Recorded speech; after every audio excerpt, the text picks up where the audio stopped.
आदर दें कीना। हिमांचल जी ने संत महाराज का बड़ा सम्मान किया, बड़े सुंदर आसन पे बिठाया, उनके चरणों को पखारा। और जब उनके चरणों को पखारा तो कहा जाता है नारद जी से सबसे पहले रामचरितमानस में दो लोगों ने दो प्रश्न किया है, दो लोगों ने अपनी बेटियों के हाथ दिखाया है नारद जी को। नारद जी को केवल दो राजाओं ने अपनी बेटियों का हाथ दिखाया, एक तो राजा शीलनिधि जो विश्वमोहिनी का हाथ दिखाते हैं, और एक राजा शैलराज हिमांचल जी पार्वती जी का हाथ नारद जी को दिखाते हैं। और दोनों लोगों के पूछने में बड़ा अंतर है। हिमांचल जी ने कहा कि मेरी बेटी के हाथ को देखो, रेखाओं को देख करके पहले दोष कहो फिर गुण कहो।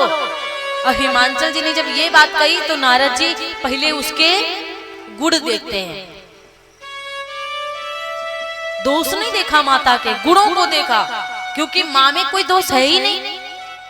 और जब उनमें कोई दोष नहीं है तो दोष कहां से देखे। और शीलनिधि राजा ने कहा था पहले हमारी बेटी के गुण देखो और उसके बाद में दोष देखो। हिमांचल जी ने जब ये बात कही हमारी बेटी का पहले दोष फिर गुण देखो, आज नारद जी ने कहा आपकी बेटी सर्वगुण संपन्न है, आपके बेटी के भीतर तो तनिक भी दोष नहीं है, रत्ती मात्र भी दोष नहीं है आपकी बेटी के भीतर। और यहाँ तो ये जगदम्बा है, संसार की पूजनीय है माता जगदम्बा, और दोष तो केवल बस थोड़ा सा है। अगर हम बताएं तो बुरा मत मानिएगा, इनके जो पति होंगे ना, पता है कैसे होंगे, अगुण अमान मातु पितु हीना,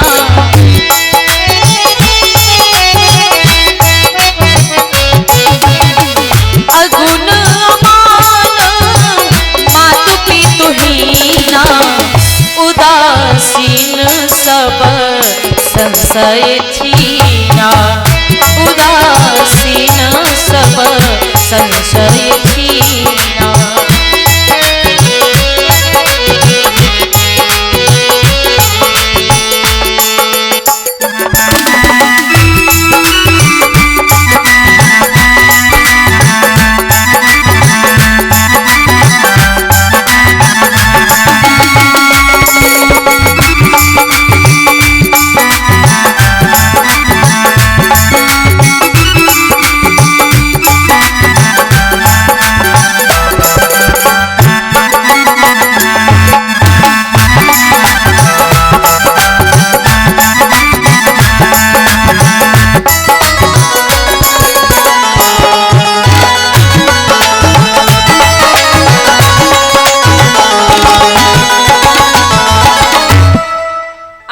हिमांचल जी ने कहा, नारद जी ने कहा हिमांचल जी से, जो इनके पति जी होंगे ना, अगुण अमान मात पितहीना, ऐसे उनके पति होंगे जो गुण अवगुण वाला होगा, जिसके माता पिता नहीं होंगे, उदासीन, कोई मित्र नहीं, कोई शत्रु नहीं, अमंगल वेश वाला, शमशान घाट में घूमने वाला, और सभी संशयों को खत्म करने वाला, भिक्षा मांगकर पेट भरने वाला, शरीर पर भभूत भस्म लगाने वाला, और शमशान में भटकता मिलेगा।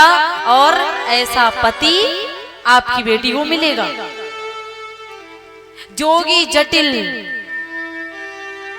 अकाम मन मगन, और अमंगल वेश जोगी होगा, जटिल अकाम, कोई काम धंधा नहीं होगा, घर भी नहीं होगा, माता पिता भी नहीं होंगे, ऐसा इनको पति मिलेंगे। अब मैना रानी तो घबरा गई, मैना रानी जो थी ना वो बहुत घबरा गई। कैसी बात करते नारद जी, आपको दक्षिणा लेना है वो भी ज्यादा ले लो, लेकिन ये मत कहो कि हमारी बेटी को ऐसा पति मिलेगा जो शमशान घाट की पहली चिता जलेगी उसकी भभूत लगा के घूमेगा। अरे कौन महतारी चाहती है कि हमारी बिटिया को भुतवा मिल जाए। अरे इतनी सुंदर प्यारी हमारी लाडली बिटिया, और तुम ऐसा डरा रहे हो जैसे लग रहा है कि मेरे प्राण अभी से निकल रहे हैं। ये गलत बात है नारद जी। नारद जी ने कहा गलत नहीं है, ये उन्हीं के लायक हैं और ये वो इनके लायक, ये दोनों एक दूसरे के लिए बने हैं। हिमांचल जी थोड़ा समझदार थे, कहने लगे अच्छा ये बताओ वो मिलेंगे कैसे हमारी बेटी को, हमारी बेटी को कैसे मिलेंगे, हमको ये बता दो।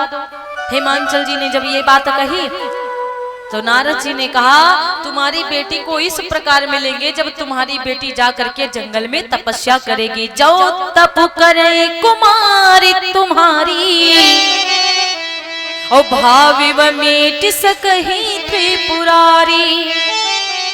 जो आपकी बेटी जाकर तपस्या करेगी, इसी उम्र में, छोटी सी उम्र में, बाल्यावस्था में आपकी बेटिया तपस्या करे तो जाकर भोलेनाथ जी इनको मिल जाएंगे। भोलेनाथ जी की तपस्या करने के लिए चली गई मैया पार्वती।